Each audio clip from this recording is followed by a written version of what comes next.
Hello friend, welcome to my YouTube channel. आज का ये वीडियो है, ये है नव उपनिवेशवाद। यह एक ऐसी अवधारणा है, इसका प्रयोग नए प्रकार के साम्राज्यवाद के लिए किया जाता है, जिसे डॉलर साम्राज्यवाद, आर्थिक साम्राज्यवाद, नव साम्राज्यवाद आदि नामों से जाना जाता है। तो ये एक नई अवधारणा है, इसका प्रयोग नए प्रकार के साम्राज्यवाद के लिए किया जाता है। स्पेशली आर्थिक साम्राज्यवाद भी कहते हैं इसे, और नव साम्राज्यवाद और डॉलर साम्राज्यवाद के नाम से भी जाना जाता है। क्या हुआ कि द्वितीय विश्व युद्ध के बाद अधिकतर जो प्राचीन राष्ट्र थे राजनीतिक रूप से स्वतंत्र तो हो गए, लेकिन फिर भी अप्रत्यक्ष रूप से किसी न किसी तरह साम्राज्यवाद का शिकार बने रहे। यही स्थिति इनकी यह स्थिति आधुनिक साम्राज्यवाद या नव उपनिवेशवाद कहलाती है।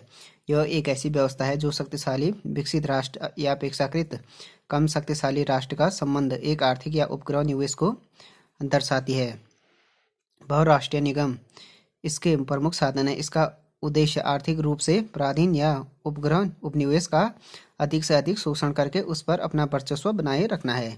तो इसका यह है कि जो ये साम्राज्यवाद, इसमें क्या होता है कि एक विकसित राष्ट्र या शक्तिशाली विकसित राष्ट्र या अपेक्षा जो क्या करता है, अपेक्षाकृत कम शक्तिशाली राष्ट्र का संबंध एक आर्थिक या उपग्रह उपनिवेश को दर्शाती है। जो विकसित राष्ट्र है वो क्या करता है कि बहुराष्ट्रीय कंपनी या अन्य चीज़ों से क्या करती है, जो कम शक्तिशाली राष्ट्र है, बहुत शक्तिशाली निगम क्या है उसका प्रमुख साधन है। इसका उद्देश्य क्या होगा, आर्थिक रूप से जो पराधीन या उपग्रह उपनिवेश का अधिक से अधिक शोषण करके उस पर अपना वर्चस्व स्थापित करना है। आर्थिक साम्राज्यवाद या नव उपनिवेशवाद से तात्पर्य ऐसे नियंत्रण से है जिसमें कोई देश प्रत्यक्ष रूप से साम्राज्यवादी शक्तियों से मुक्त प्रतीत होने पर भी परोक्ष इनडायरेक्ट रूप से मतलब उनके निर्देशों का पालन करने पर बाध्य होता है। नव उपनिवेशवाद के प्रकार, फर्स्ट हो गया आर्थिक रूप से प्राश्रित, दूसरा हो गया पिछलघु देश या उपग्रह उपनिवेशवाद। दो प्रकार का हो गया। आर्थिक रूप से प्राश्रित देश, ये देश राजनीतिक रूप से तो स्वतंत्र होते हैं लेकिन आर्थिक सहायता के लिए विकसित राष्ट्रों की ओर देखते हैं। इन देशों में आर्थिक पिछड़ापन पाया जाता है।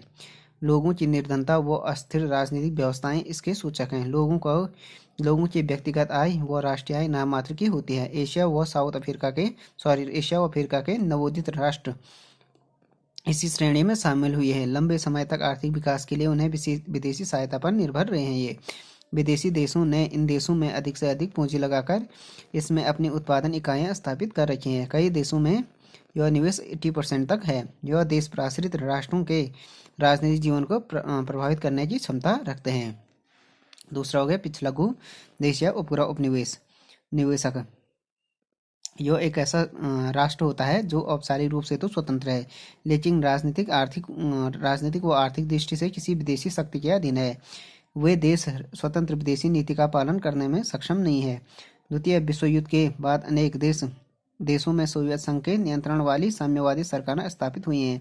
वे सभी देश पिछलघु देश या उपग्रह उपनिवेश की श्रेणी में आते हैं।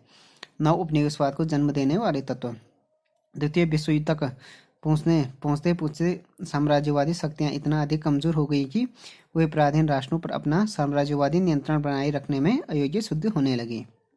तो उनको जो तत्व थे, साथ ही क्या हो गया कि निरंतर उभर रही राजनीतिक चेतना के परिणाम स्वरूप उभरे स्वतंत्रता आंदोलन ने भी साम्राज्यवादी शक्तियों को बहुत हानि पहुंचाई। हुए अब स्थिति में नहीं रही कि आंदोलनकारी ताकतों से लोहा ले सके, इसलिए उन्होंने अपना साम्राज्यवादी नियंत्रण ढीला कर दिया और उपनिवेशी शासन का अंत होने लगा। लेकिन इसके बाद एक नए प्रकार के साम्राज्यवाद का जन्म हुआ जिसे नव उपनिवेशवाद या आर्थिक साम्राज्यवाद के नाम से जाना जाता है। इसके जन्म के निम्नलिखित कारण हैं। तो नव साम्राज्यवाद को जन्म देने वाले निम्नलिखित तत्व या निम्नलिखित कारण है। फर्स्ट हो गए उपनिवेशों में राजनीतिक चेतना का उदय। धीरे धीरे औपनिवेशिक शोषण के शिकार देशों में राजनीतिक चेतना का उदय हुआ है। इससे क्या हुआ कि वहां पर स्वतंत्रता आंदोलन का तेजी से विकास होने लगा। जैसे भारत में राष्ट्रीय मुक्ति आंदोलन ने औपनिवेशिक ताकतों को यह एहसास दिया है कि अब उनका नियंत्रण ज्यादा दिन तक नहीं टिक सकता है। यूएनओ के चार्टर में आत्मनिर्णय के अधिकार को स्वीकृति मिल चुकी थी। इसलिए समय की नाजुकता को देखकर उन्हें अपने उपनिवेशों को स्वतंत्र करना पड़ा, परंतु उन देशों की राजनीतिक अस्थिरता ने इन देशों में अपना आर्थिक नियंत्रण स्थापित करने का मौका दे दिया। इससे पुराना उपनिवेशवाद नए रूप में परिवर्तित हो गया। दूसरा हो गया नवोदित स्वतंत्र राष्ट्रों की आर्थिक मजबूरियां। सभी नवोदित स्वतंत्र राष्ट्र अपने आर्थिक विकास के लिए विदेशी आर्थिक मदद का आवश्यकता अनुभव हुई। लंबे समय औपनिवेशिक शासन का अधिकार रह चुके अधिकतर देशों ने आर्थिक साधनों का दोहन साम्राज्यवादी देश कर चुके थे। इन नवोदित राष्ट्रों के पास अपने आर्थिक विकास के लिए न पर्याप्त पूंजी थी और न ही तकनीकी ज्ञान। अपने आर्थिक विकास के लक्ष्य को प्राप्त करने के लिए इन देशों ने पुरानी उपनिवेशी ताकतों से कर्ज लेने पर मजबूर कर दिया।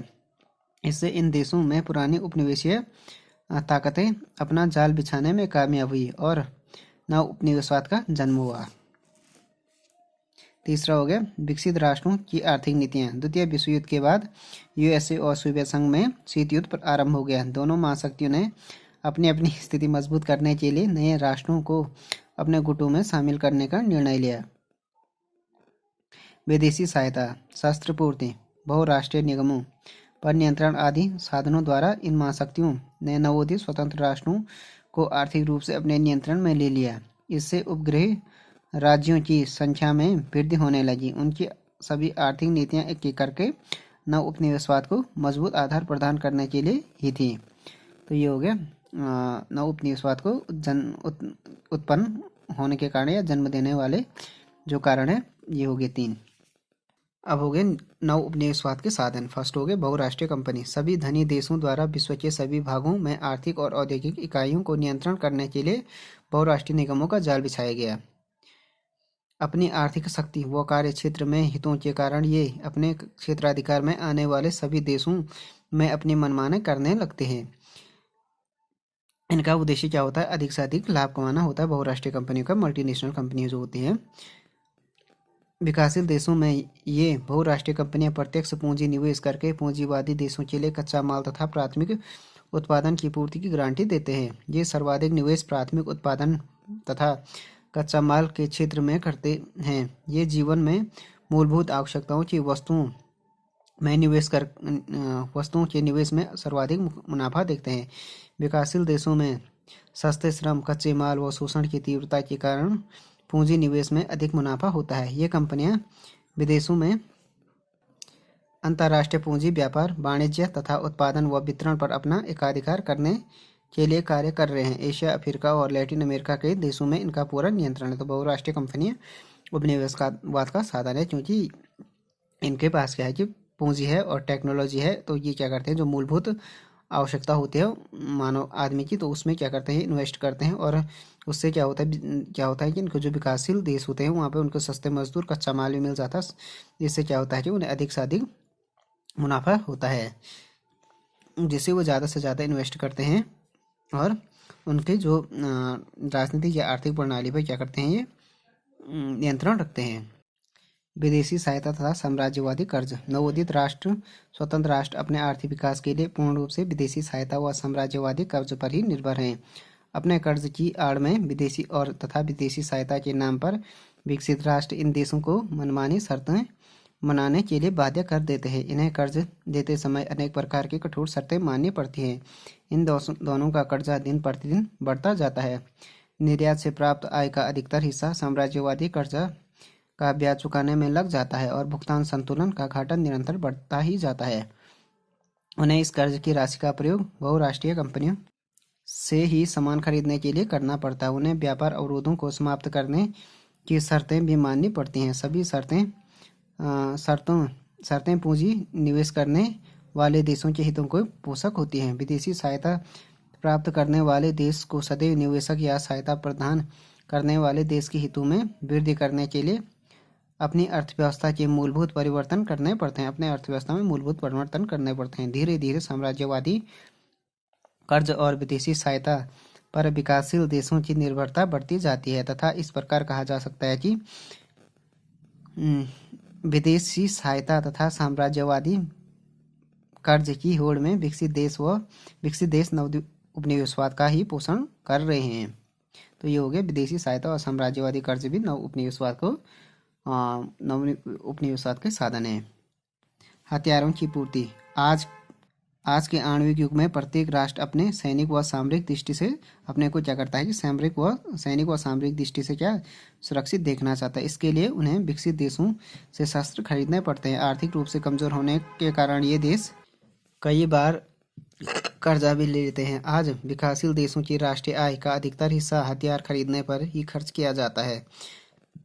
महाशक्तियों द्वारा किया जाने वाला शक्ति प्रदर्शन शस्त्र प्रतिस्पर्धा को बढ़ावा देता है। 1979 में महाशक्तियों द्वारा आपसी टकराव विदेशों में पहुंचकर पर्याप्त लाभ दिलाई। इन महाशक्तियों द्वारा वर्ल्ड वॉर II के बाद किए जाने वाले शक्ति प्रदर्शन इनके शस्त्र उद्योग में आई मंदी को कम करने में सहायक सिद्ध हुई है। आज तीसरी दुनिया के अधिकतर देश अमेरिका, फ्रांस, ब्रिटेन और रूस से ही हथियार खरीदते हैं। हथियारों की पूर्ति के रूप में ये देश नव उपनिवेशवाद को बढ़ावा दे रहे हैं। उसके बाद हो गया अंतर्राष्ट्रीय आर्थिक संस्थाएं। आज जो वर्ल्ड बैंक हो गया, चाहे IMF हो गया, इंटरनेशनल मॉनेटरी फंड जैसी इंटरनेशनल संस्थाएं अंतर्राष्ट्रीय अर्थव्यवस्था इंटरनेशनल इकोनॉमी का संचालन कर रही है। ये संस्थाएं हैं ने उच्च ऋण देते समय कठोर शर्तें लगाकर नव उपनिवेशवाद का ही पोषण करती हैं। ये क्या करती हैं? ये संस्थाएं हैं जो ये संस्थाएं हैं ऋण देते समय क्या करती है कि कठोर शर्तें लगाकर नव उपनिवेशवाद का ही पोषण करती हैं। देशों को दिया जाने वाला ऋण, जो विकासशील देशों को दिया जाने वाला ऋण क्या होता है, हमेशा राजनीतिक प्रतिबंधों पर आधारित होता है। वो हमेशा विकसित राष्ट्रों के हितों का ही पोषक होती हैं जो ऋण।